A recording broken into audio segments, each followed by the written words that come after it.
Hello everybody, welcome back once again. We are playing Triangle Strategy. So I have been grinding for a very long time. Like an absurdly long time.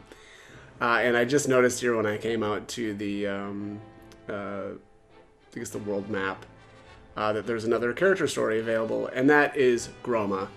Groma requires 1050 utility and 750 liberty. So I've apparently ground so much, and let me just see here. So utility. Let's see. Selling unneeded items at shops. I haven't done that really proactively. Collecting items and information. Deploying recommended units for the upcoming battle. I don't know that I've really done that a whole lot either. So for the mental mock battle that I've been spamming, it actually doesn't list any recommended characters to use. Now, so it also does say, though, for utility, during the battle using quietuses, so 20 quietuses equals 1 utility, so I'm not really getting much from that, though. But where I think I'm getting it all, mostly all of it anyway, is from collecting spoils. So every 10 spoils equals 1 utility. So every battle that I'm doing, I'm probably getting... it's probably right around 1 utility point then for that. Also I guess winning a battle in which the recommended level is higher than that of your army. That can't be it either. So it must mostly be from using quietuses and collecting spoils. But anyways, as you can probably imagine, to get to 1050, I've done that quite a bit. My estimate from my utility choices, it looks like I've made about 6, conviction choices, meaning that was only 300. So I've got like 750 via other methods. So again, just done a absolute boatload of grinding. And also I thought I was right around 500 liberty. Let me just see here. Yeah, because Izana requires 500 liberty, so I'm getting a bunch of liberty via grinding as well. Let me just see here. Spending a large amount of coin, so every 10,000 coin you get 8 liberty. So I don't know. I don't feel like I've really got that much. Deploying units not recommended for the upcoming battle. That's only 1 liberty. I can't imagine I'm getting a whole lot there. Winning a battle, though, which the recommended level is lower than that of your army.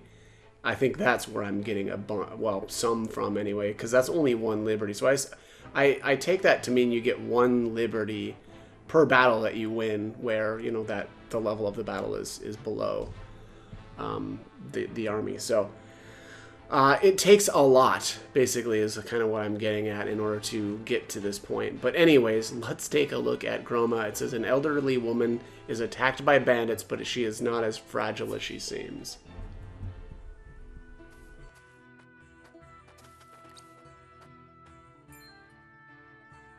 Good grief. Just what do you hope to gain by hassling a little old lady like me? Your food. Now hand it over, all of it. Or we'll slit your throat. You are Roselle, are you not? Like those at the source in Hyzant 30 years ago. What are you talking about, you old hag? Your people fled from oppression, yet still you struggle to find peace. Isn't that so? Shut your mouth, you hag. Just put the food down and be gone. So I was right. I will say no more, so you had best be on your way now. We're the ones giving orders here. Besides, we've got no choice.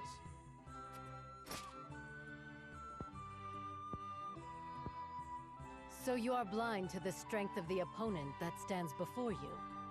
That is unfortunate.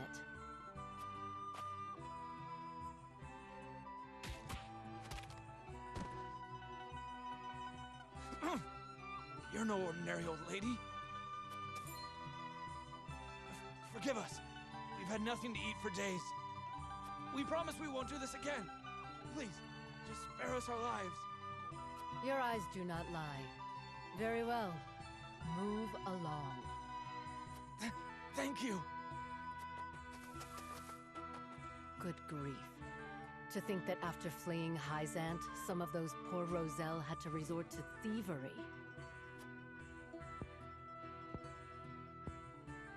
This is not the world I wished for, but perhaps there is still something I can do.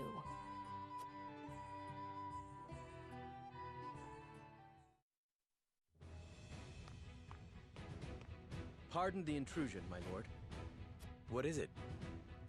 An elderly woman has come seeking an audience with you. A rare guest. Very well. Show her in. Yes, sir.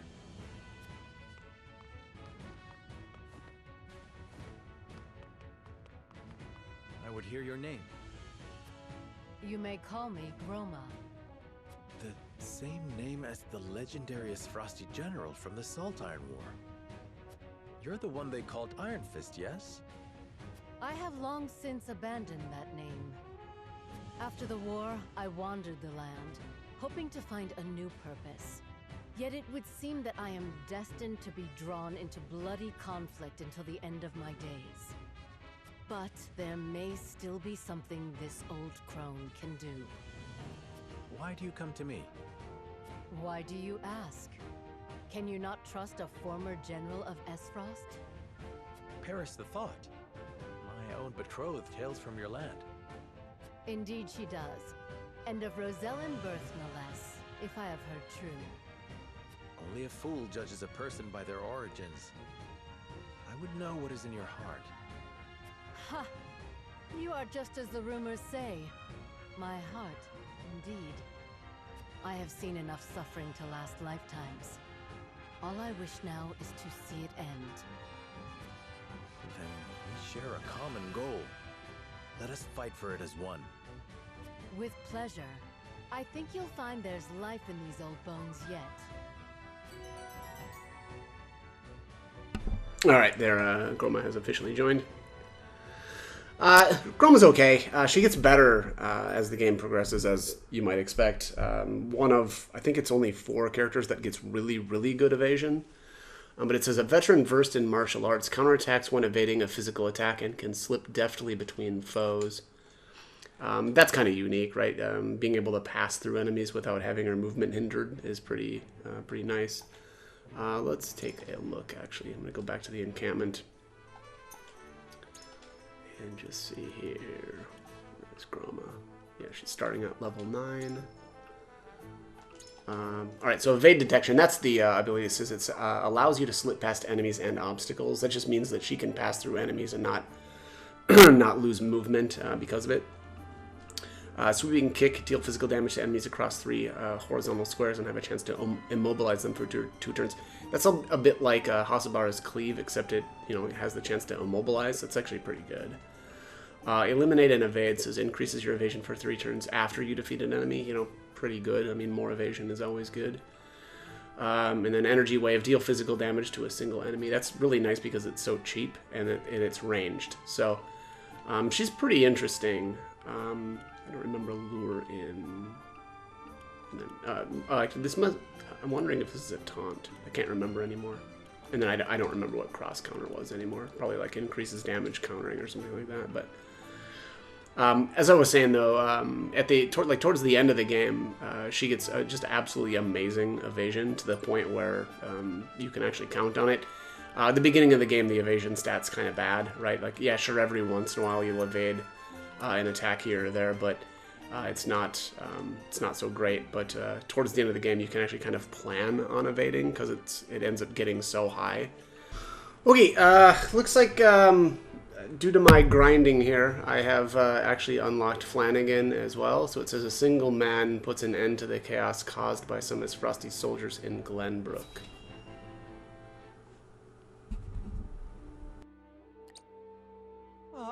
My shop! Someone stop this madness! Carry on screaming and sniveling. This land is ours now, and we'll do as we please. You monsters! Ha! Try me! I'll cut you down where you stand!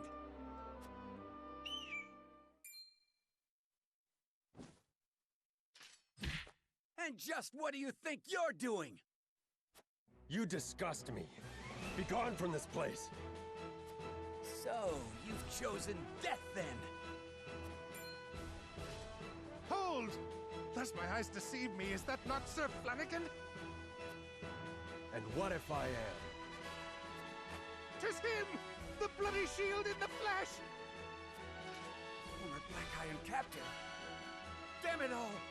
Run for your life, you fool! How far they have fallen. They confuse might for morality, and sully the duchy's good name. Hail, soldier! I cannot thank you enough for coming to my aid. 'Tis instinct. I cannot abide such cruelty.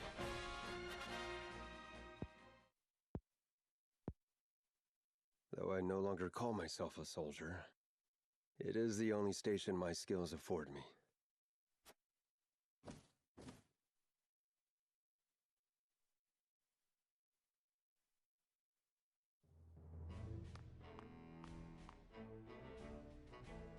Milord, a man calling himself Flanagan requests an audience. Will you grant it? Flanagan. The name sounds familiar somehow. Ah, he fought in the tourney, didn't he? The one they call the Bloody Shield. He is Frosty Soldier. What brings him to me? Anyhow, send him in. Milord.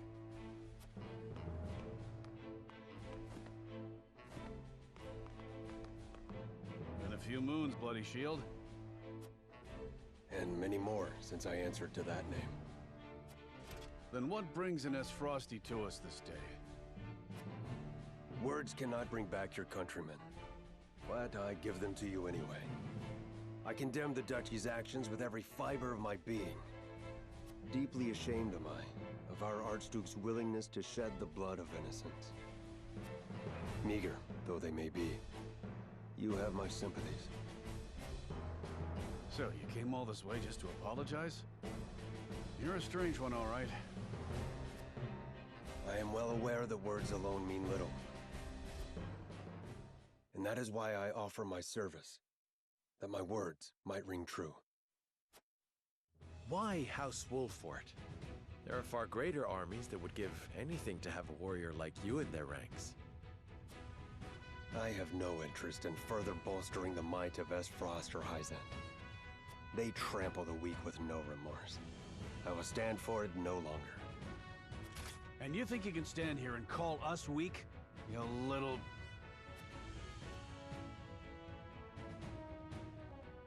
You intrigue me, Sir Flanagan. But what of your title? Is your shield truly stained with blood? It's a name given to me by men, nothing more. You can trust he'll hold his own in battle if you take him in. One look is enough to tell you that. A boon to our cause, then. Provided we ourselves do not become the very thing you despise. House Wolfort welcomes you, Sir Flanagan. The feeling of intrigue is mutual. I am at your service. You're two peas in a pod, aren't you?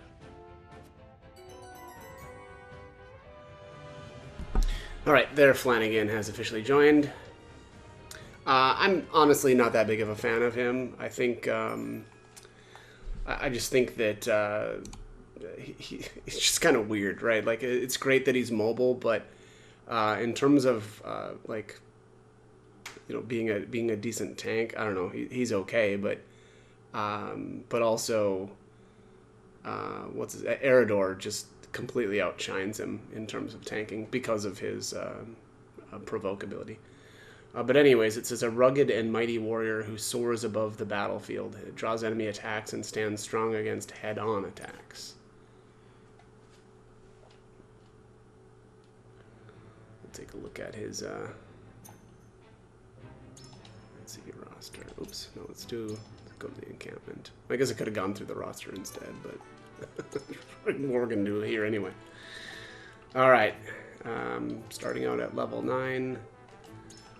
He's got Hawk's Bane, which unfortunately means it increases damage inflicted to you by arrows. So, you know, I believe that's the same that Huet has. And it's actually kind of similar to Roland, where they're actually weak against something. So that's all that does. Unfortunately, it's like a passive that you wish that we didn't actually have. But he does have Ironclad here. It says decreases damage taken head on.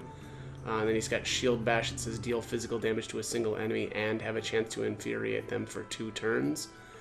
So that, I guess, is one nice thing, right? So Eredor's Provoke, it's got a massive range to it, but it doesn't deal any damage, whereas Flanagan's Shield Bash deals damage and infuriates. So he does have that going for him. Aerial Assault, that's just like a ranged attack that moves him. I guess it's more of kind of like a mobility ability that also will deal some damage. I don't remember shielding stance and fortify, honestly. It's probably one of them is, I don't know, maybe takes damage for allies or some crap. But again, I'm not the biggest fan of Flanagan. Alright, so I did it. The grind has continued, and I have now unlocked Quahog as well. Quahog requires 1,600 utility, so pretty wild that I've got him unlocked at this point, but I also have been grinding my brains out, so maybe I shouldn't be so surprised. But anyways, it says, a young boy with a mysterious power lives within the woods of Glenbrook. Just what can his eyes see?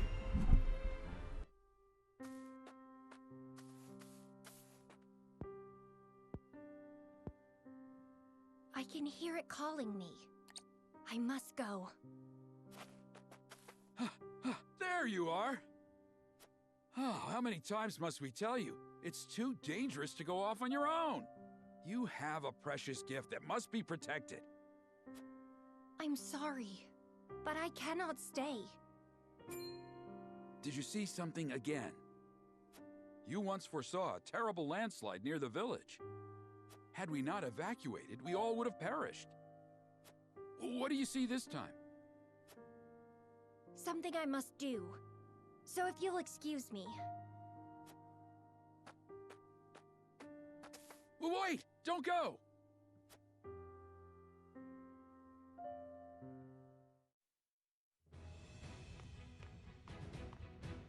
Excuse me, my lord, but an odd child has requested an audience with you. A child? We tried turning him away, but he insists on meeting. You there! Stop! You are Serenoa, yes? I am called Quahog. Pray, allow me to join your company. You look troubled. Is something the matter? I can see the past and future, all that has been and all that will be. The other day I had a vision. I saw the two of us fighting together. It was a vision of my destiny. You needn't entertain this boy's nonsense, sir. I will have him removed at once. No, I would not see a child turned away. Let us hear more of his story. Excuse me, my lord. I could not help but overhear. I have heard of a child from a nearby village with the power to see the future. Would that happen to be you? It would. You must be Anna. I've had visions of you as well. How do you know my name? In the visions, that is what I always called you. It would appear the rumors are true. I am certain my power can aid you in many ways. Please take me in. Quahog, I do not possess the power to see the future you have been privy to. But I believe this meeting was fate. If it is your wish, you shall have a place in my company. Excellent. I thank you. Alright, Quahog has joined our forces. Quahog is absolutely nuts. One of a few very, very useful characters. It says a prodigy capable of controlling time and space, can increase allies' speed, and can return the battlefield to the way it was 1 turn ago. I don't remember how often I use that, but yeah, I do know Quahog is actually very fun for one thing. He's got some skills that are really, really neat. Let's take a look at what he's starting with. So time compression says raise the speed of an ally within range for 3 turns. And then he's got turn back time, so revert a unit's position, HP, and status changes to their state or states from the caster's previous turn. That can be really neat too. Kind of the ability to basically bring a unit back to where it was at, and then restore health and status changes is actually pretty neat. And then I don't really remember. I know one of these will move a character from. It'll just like reposition them, right? And then I don't know if it's distorted space or if it's warp space, but also one of these commands will. I want to say it swaps Quahog's position with them. So again, very, very interesting character. So really kind of looking forward to having him early on. All right, so I got done with my my grinding here, and I actually brought Serenoa all the way to level 50.